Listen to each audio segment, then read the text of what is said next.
What's going on, everybody? It's been a while since I've done a full podcast, especially, mind you, a full podcast by myself. But I've been kind of doing these little tune-up videos, and I think I'm ready to give you a full thing. So let's see how this goes. So the first thing I want to get into is CM Punk and Danielson, I'm fucking up already. CM Punk and Bryan Danielson in AEW, right? Now, I like the different directions that they're going. First, let's get into Bryan. He's already in a program with Kenny Omega, and on his debut, they had a banger of a match that ended in the right way, and that was a time limit draw. Now, hear me out, because I know there's a lot of people booing during the match and the outcome, because I know, personally, I don't really like draws as an outcome, but I think that if you had to do a finish and protect both guys, this was the way to do it. Having a double countout would have been shit. Nobody really likes a double countout. I don't like a double countout. So when I saw the match end the way that it did, I thought it was good because, for one, I kind of watched it after the fact that I knew what happened. So even when I already knew the finish, I still didn't even see it coming. I was all inspired. I was pretty much mesmerized by the entire match. I thought the both of them had a really competitive match. But that's another video for another day. Because, I could be sitting here all day talking about that match. So ultimately, they needed a finish that wouldn't spoil Bryan's debut or a win over Kenny Omega on free TV. So, yeah, the match was amazing. Love the psychology. And it got me to realize a few things about Kenny Omega as well. But again, that's also another video for another day. In any case, I like the way that they're going with Bryan. Now, on to CM Punk. They're clearly taking the scenic route by having him wrestle smaller names. Now, granted, he did face Darby Allin in his debut, but come on. That was obligatory to happen. I like where they're going with him. He's wrestled Hobbs as well as in a great match with him. And I think it's smart to not only have him work with the smaller names to tune up Punk, but it's also smart because it gives the smaller names a showcase and it gives them a chance to really show their stuff in a match with a big name, and I mean a huge name in CM Punk. So that's the first thing I wanted to get off my chest. This is about to be a few months worth of stuff that I've been wanting to just talk about. So first thing I want to talk about is, second thing I want to talk about is the match with Roman Reigns and Finn Balor at Extreme Rules, right? I've been wanting to talk about this for a while. So the match starts off solid, and I like what they did, having Roman being weirded out by the sight of the demon. I liked it when Bray Wyatt did it, and I loved it when Roman did it. I like that he didn't do it too much either. He wasn't entirely freaked out, but he played it off well enough to see that, okay, this is some next level shit. I gotta get my A game on. So with that, Finn, I noticed he also wrestled more viciously than I usually see him as the demon. That's a common complaint, is that he isn't any different. But in this instance, I will say they did do a better job of trying to differentiate that. Finn wrestled more viciously here. He started pulling on Roman's face, raking his back, giving him a bunch of chops, which actually that was very heavy in this match. A whole bunch of chops. I honestly was not disappointed, as this match was very much back and forth. Both men were really snug. Balor got his ass kicked. Roman got his ass kicked. It was vicious and satisfying at the same time. That's just, I don't know. That's how a wrestling match should be. Tell you the truth, just a good old ass whooping between two guys, a fight, and I love it, right? I love watching Finn Balor beat the living shit out of Roman at times, and Balor wasn't too overpowered here either. Roman hit him hard as hell as well. He hit Balor with the nastiest drive-by I've ever seen. They brawled into the crowd, and Roman smartly wore a mask. Thank you, Roman, for that. At another point, Roman gave Balor a Uranagi through the table. My only critique is that I wouldn't have had the demon sell too long on some spots. Granted, demon or not, Balor couldn't avoid the pain of some of those spots. But I do think Balor could have no-sold some of the things, like, for example, Roman's clotheslines on the turnbuckle. And the reason why is because, Roman no-sold chops by Finn Balor.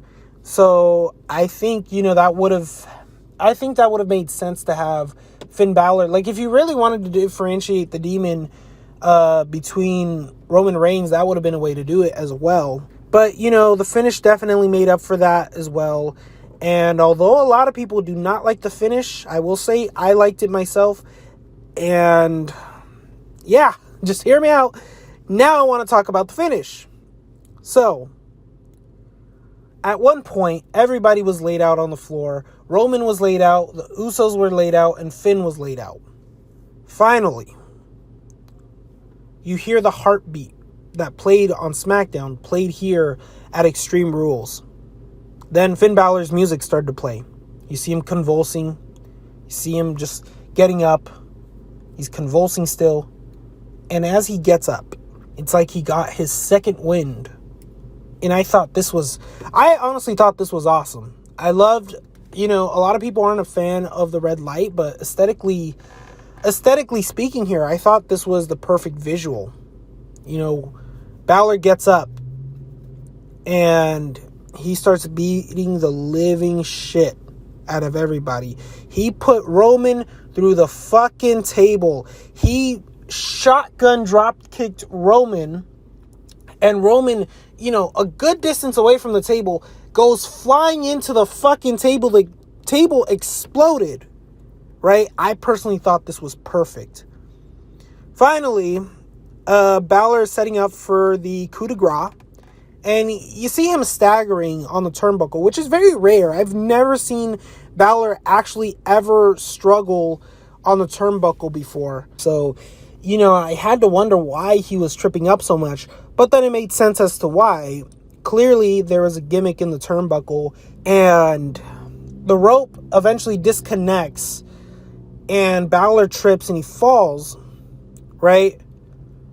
And I'm not going to pretend like I'm mad at the finish. In fact, I liked the finish, and I liked it a hell of a lot more than the Bianca-Becky finish that they had. So, in any case, Balor gets up, and Roman gives him a spear, and at that point, Roman wins 1-2-3. The reason I like this finish is because it actually protected Finn Balor a lot more than people realized. And in a way, it actually put over Balor to make the Demon look stronger. Now, hear me out. Finn Balor had Roman beat twice in this match. First, he was taken away because of interference from the Usos. And then the finish. In story, Roman Reigns won by a fucking miracle. And if that didn't happen, if the turnbuckle getting disconnected didn't happen, Roman would not have had the title. Roman would not have retained. Roman would have lost his title. After the match, Roman looked up, knowing he got lucky. The only other person who had Roman beat down to the finish was Bryan. Balor gave Roman the ass whooping of a lifetime in this match, especially in the end. Now, I know people thought the music and the red light was corny and over the top, but I don't give a shit. It's wrestling. The Young Bucks ran the ropes only to kiss Adam Cole the other day. Let the Demon Hulk up and whoop his opponent's ass. If the Demon pulled a Joey Ryan doing dick flips, then I can understand the annoyance, but this was cool. I mean, shit. We've seen some crazy over-the-top stuff. Do I need to remind you of Undertaker and Kane? And also, if Balor lost the same way everyone else was losing, by that fucking guillotine, clean as a sheet, or by interference, nobody would have been happy with that. Nobody. No fans would have been okay with that. This was the best way to beat Balor. And also, this has a built-in rematch. The only other thing I can think of, well, okay, the rematch is too late now that Finn's on Raw. But anyway, the only other thing I can think of is a double knockout. But who would be happy with that? this match will go down as a career-defining match for Finn Balor, and I'm okay with that. If I were Finn and Roman, I would be proud of this match. It looked like an all-out fight with these two trying to kill each other, and I have very positive vibes coming off of this match. I look forward to seeing how Finn does in the future. So that's my thoughts on this match. So, in other news, I know I'm a couple weeks late on this, but I really need to talk about this here. Rest in peace, Shannon Spruill. I hope I'm pronouncing that correctly. I just want to say, I hope she lived a great life. I really don't know. I am not too familiar with her. I do apologize. I didn't really watch too much of Impact. I'm not too familiar with her or her discography. But I will say it's a shame, that she felt alone. And I watched the video myself. It was a very sad video to see, But I want to let the viewers here know that if you are ever feeling a certain type of way, if you ever have this type of these types of thoughts, that even the ones that Shannon has had, just know that you have people in your life that love you. You have people that you can talk to. And even if you don't want to talk to them about it, it could be a stranger. One of the things I recommend is BetterHelp. That's a good online service. I actually, my girlfriend, I have her on BetterHelp. I actually paying for her therapy sessions, and she says it's helped her out a lot.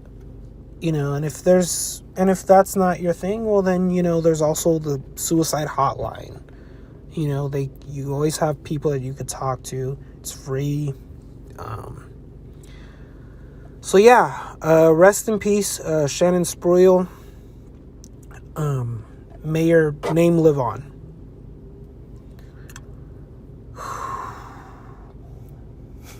I'm sorry, I had to take a come down from that one.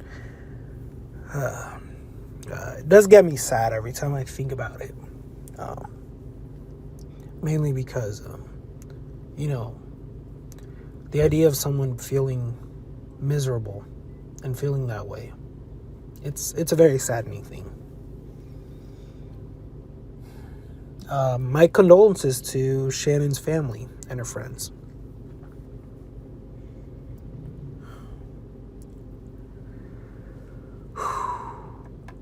All right. So, moving on to the next thing. Becky Lynch was interviewed by Fightful. Now, in this article, she talks about what makes a good wrestling match. She goes on to say that it's a good story that people want to remember and a connection that people feel with the particular wrestler.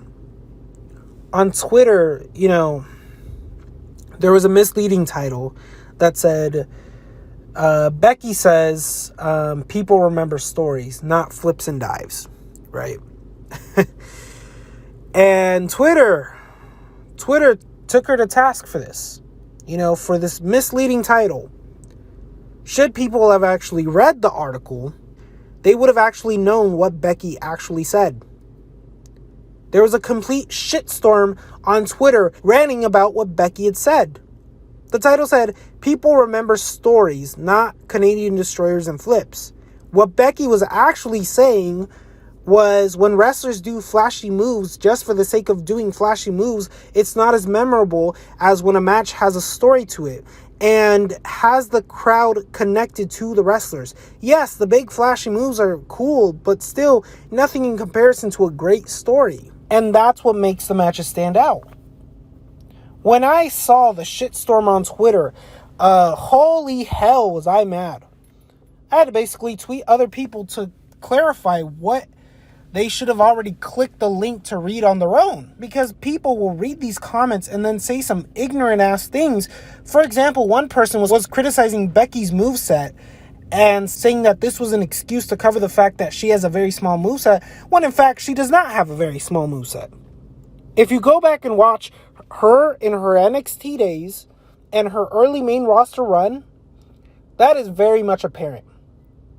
Another person went on to make the comment that this is easy to say when she has Vince McMahon behind her back. To which my argument is, first of all, she was one of the people that was never going to get pushed had 2018 not happened. As a year, that was basically her year, and it happened completely by accident. Had she not had the year that she had, she would have been in the same position where other women are right now. So Becky is absolutely a great person to talk about this sort of thing. She is, in fact, the perfect person to talk about this sort of thing. People, you need to read your articles before you go and comment shit and make yourselves look like an ass, quite frankly. In my opinion, there is nothing wrong with what Becky said. In fact, she's very much correct. And one other thing I have to mention here, a lot of people use the Young Bucks versus Lucha Bros match at All Out as a counterpoint to Becky's comments. What they don't realize is that pointing that out only proves Becky's point even more. That was a match that had a story, and it was connected to the people. People were connected to these guys. People were connected to the Lucha Bros. People were connected to the Young Bucks. And if people would stop trying to sound smart, they would realize this and made a comment that was actually smart. Anyway, going back to Lynch, she was absolutely correct in her assessment. I mean, honestly, is she wrong in any sort of way? I know it's all subjective, right? And one of the most common sayings in the wrestling business is wrestling is like Baskin Robbins. 32 different flavors and everybody likes something different. This is what D'Lo Brown told me. Not that you need to know that, but I like to make it known that I met D'Lo Brown and had a conversation with him. Anyway, but when you take a look at the Stone Cold Steve Austin and The Rock rivalry, can we honestly say those matches were technical masterpieces? Absolutely not, but they were hard-hitting, memorable matches. You know, I don't remember one damn Canadian Destroyer from The Rock onto Stone Cold. Although, granted, that would have probably ended Stone Cold's career a lot sooner, but still. I don't remember one damn Canadian Destroyer. Or vice versa. Because they didn't even need to do that. They didn't need to have those flashy moves. You know, they already had a connection with the crowd, with the audience. And these were hard-hitting, memorable matches. And not just that, but these are matches that people aren't going to forget for the rest of their lives because they were such a big fan of these two guys. And the same thing with The Rock and Hulk Hogan. Guys, the fans had an audience with these two. And that's how it is in today's age as well, and it's no different. Roman Reigns' matches, they are great, but not because there are a lot of flashy moves, but because there's a great story that's built in the matches. Now, in comparison, and this is just my opinion, when you take a match that has 1,000 super kicks, and then you compare it to 1,000 other matches that has the exact same formula, not only does the super kick lose its luster, but the match itself also loses its own distinction because it's not really any different from match B, C, or D. And why is that? Because they all blend in after some point. How many matches have you seen where a wrestler throws multiple super kicks in a match? And there are probably some that I've either forgotten about or can't even remember, even if I try to, because the formula becomes so vanilla. A guy like Dolph Ziggler is guilty of this, right? A great wrestler, but guilty as fuck of having a hand in destroying the equity of the super kick. But if you take a great match that has a great story, and of course you incorporate the flashy moves, then I'm sure that makes for a more memorable match. But at the end of the day, flashy moves have to make sense and not to be done just for the sake of being done. Otherwise, all that's going to happen is people get desensitized to big spots and then nothing matters anymore. Just look at the Royal Rumble in 2017 when Roman Reigns faced off with Kevin Owens. They had one particular spot where Kevin Owens hit Roman Reigns with brass knuckles and Roman Reigns kicks out.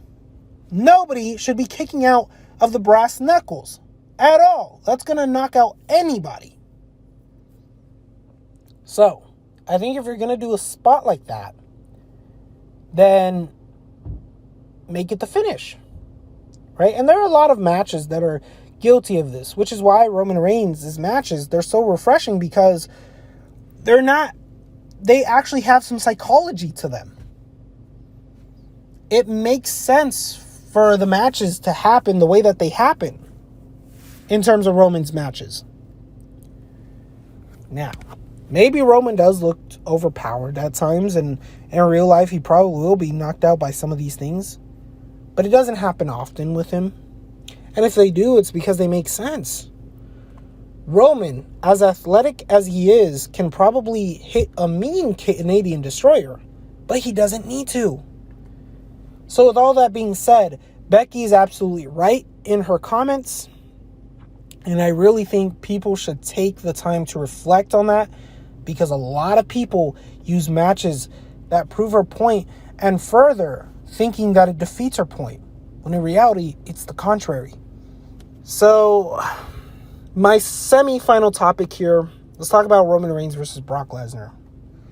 Who should win? Well, okay. If I'm being honest, I think this match should end in a draw. That's the only way to do it. Now, don't kill me, but the reason why is because you can't defeat Brock Lesnar, especially his first match back, and I especially don't want to see Roman Reigns be the one to do it. There's just no need for that. Second, you can't beat Roman Reigns either.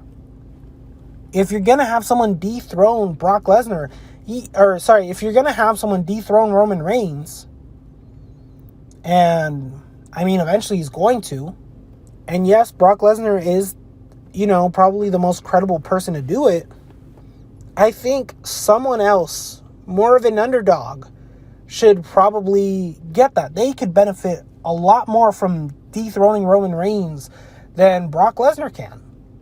It's really easy. All you have to do is build somebody to do it. Cesaro had a really great match with Roman Reigns. If you give him another push, you just get the crowd connected to him again. Funny, we were just talking about that. You give him the proper push, you can build Cesaro as a guy credible enough to beat Roman Reigns. If you do the same with Finn Balor, Roman almost got beat once. I think it makes it very clear that you can definitely argue that Roman Reigns would have another problem, and you kind of already built Balor. But, again, Balor's on Raw, so kind of pointless to talk about that now. But in any case, right, you have a few things you could do. So I don't think that Roman Reigns and Brock Lesnar should have a decisive finish. Because again, what sense does it make having Brock Lesnar beat on his first match back? It also doesn't make any sense having Brock Lesnar beat Roman Reigns.